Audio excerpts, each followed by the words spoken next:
అయ్యో అయ్యో అయ్యో పాల మా అబ్బాయి ఏం చేస్తున్నాడో చూడు. ఆగవయ్యా ఆగు, అంత కష్టం ఏమొచ్చింది నీకు?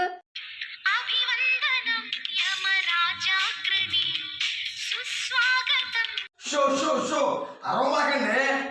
అలాగా షార్ట్ వీడియో తీసేవాళ్ళు విన్నారే అనుకో, మనకంటే ముందు ఇట్లా వీడియో తీసేసి యూట్యూబ్ లో అప్లోడ్ చేస్తారు.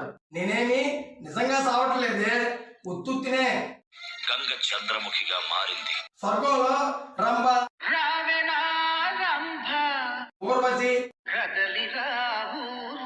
మేనక, తిలోత్తములతో సెల్ఫీ దిగొద్దామని ఇట్లా వెళ్ళి అట్లా వచ్చేస్తా.